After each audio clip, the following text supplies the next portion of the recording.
Let's face it. This Reds rotation doesn't have an ace until they prove that they are one. And right now there's a plethora of guys that has the ceiling to be an ace. Their ceiling is an ace. And I get the semantics behind the term ace.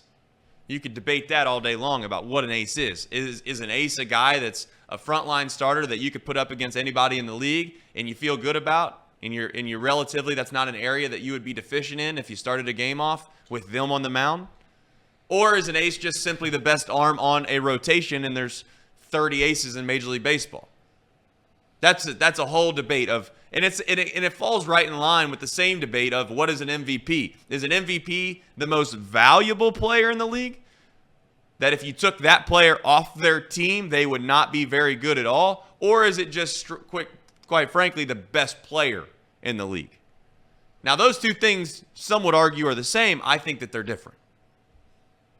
Because some teams rely on guys more to do more things. They might not be the actual best player in the league per se, but they are relied upon the most, and they put their team in a position to win maybe more than the other. They're the least irreplaceable.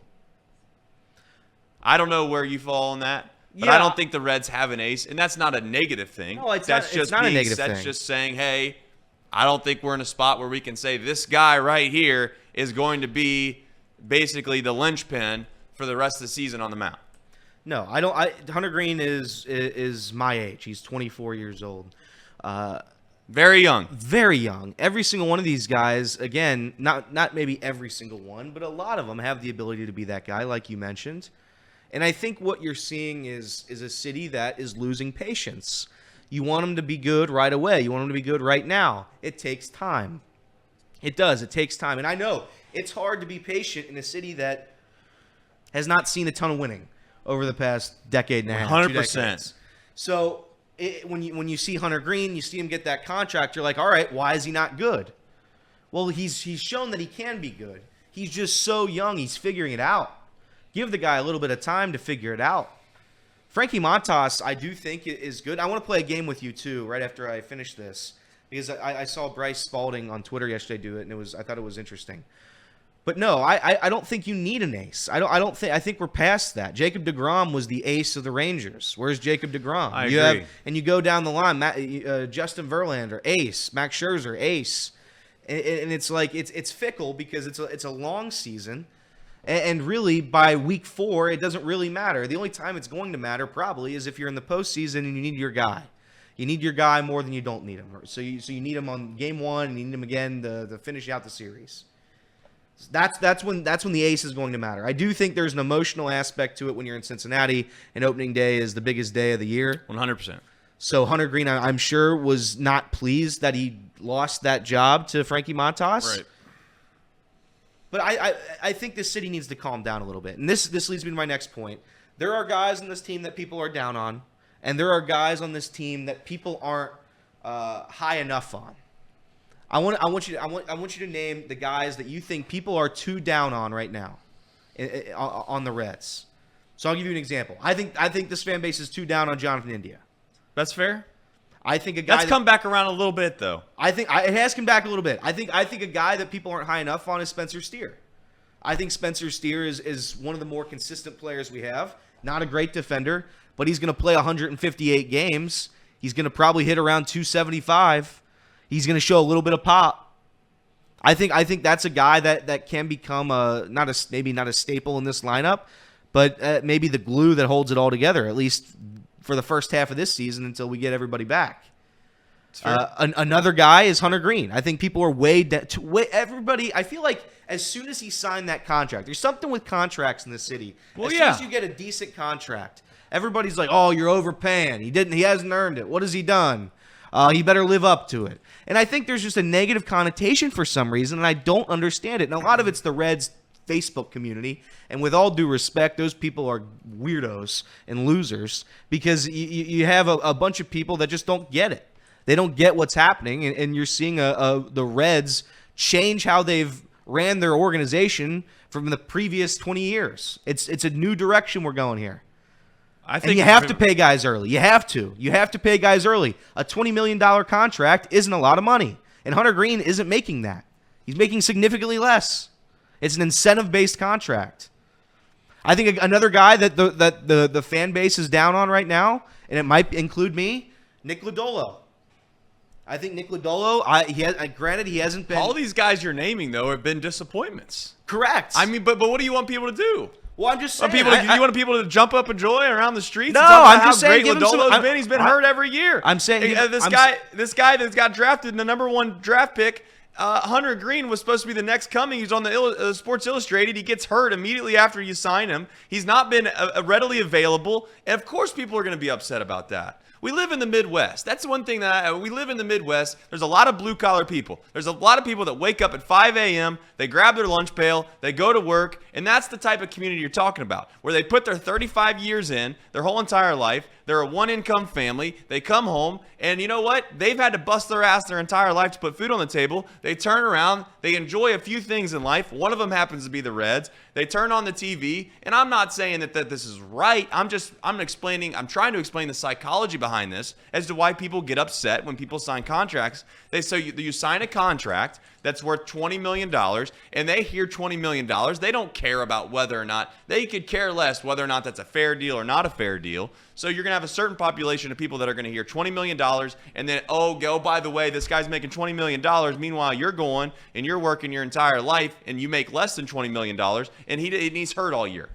That's where the resentment comes from. It's not so much, it's more of, it's sadly to say, it's more of a direct reflection of those individuals and the life that they've lived.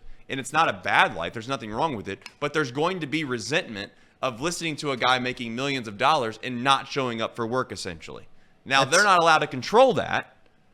I'm not blaming guys for getting hurt. That's part of it. But that's where the resentment comes from. That's where people, and I could be completely wrong about this, but I don't think that same thing happens in San Francisco, because there's a different type of job there. Correct. People are making $200,000 and they're drinking coffee every morning, and they're sitting in their and again, people make fun of my statement, but it's an example. They're sitting in their ivory towers and they're overlooking the ocean. There's guys going to in this part of the country, there's guys going to mines, they're going to weld steel, they're doing hard labor.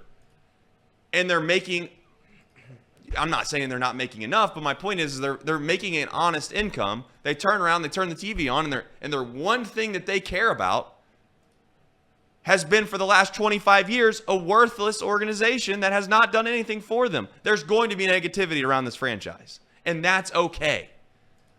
But the other side of the aisle is you can't, and again, this is where I try to push back on the whole 25 years not done anything crowd, is what are you supposed to do about it now? It's over with. It's done with.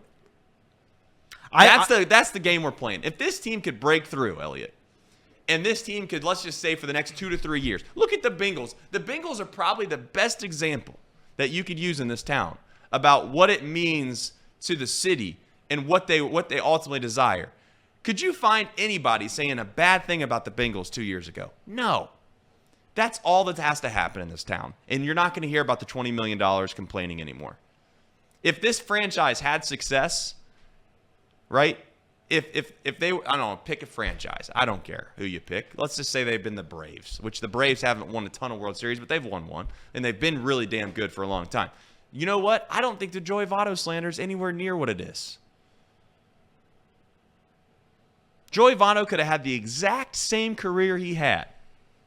And if the Reds would have won, and the Reds were in the postseason, which has nothing to do with Joey Votto, right? He's the exact same person. It's really what happens outside of him. The people that you're talking about who are upset at Hunter Green are the same people that probably don't like Joey Votto. They're not mad about the player. They're mad about the situation, in my opinion. And you know what? I try to give him a little bit of a pass. Is that fair or not? That's fair. That's fair. And again, I am one of the more negative fans in this city. So you're being Mr. Optimism, which I love. I'm trying to be optimistic. By the way, you're doing a great job. CES is my answer before we forget. CES is the guy people are too down on or not high enough? I don't think they're down on him. Or not high enough. I don't think that they realize the type of player he can be. I agree. That way. I think CES could hit, and I'm going to make a fool of myself. CES, over the course of his career, could hit 50 home runs. Yeah. That's a lot of home runs. That's a lot of home runs. For those that are keeping count at home. I think he could hit 35 this year. Easy. rolling out of bed. 100%. I think another two guys that people are maybe not even down on, but not high enough on. We have Candelario, who, for all intents and purposes, hasn't been talked about a ton. Maybe it's because he didn't have a great spring training, but I don't think that really matters. That's a guy that's going to be important. That's a guy that is a consistent hitter in the majors. We need him to be good, and I think he has the ability to be good. I think he's going to break the mold that the Reds can't sign any free agent bats and have it work out. I think he's going to break that mold. Another guy is Jake Fraley. Jake Fraley is arguably, and again, I'd argue it. Say it. One of the more clutch players on this team. I thought you were going to say he's the best hitter against right-handed pitching. No, but he's one of them. The answer, I think, is that is true. I think he's one of them. If he's healthy, he is the best hitter against right-handed pitching that this franchise currently has. 100%. And again, these are just guys that you're going to take notice of during the season, and they're not going to get a lot of tweets. All the tweets are going to be about India and Ellie, and it's not going to be a ton about them. It's going to be about Hunter Green. It's going to be about Nick Lodolo. When does he play? Those are the big names, but there's a couple names in this roster that I think are going to go underappreciated as this season goes on.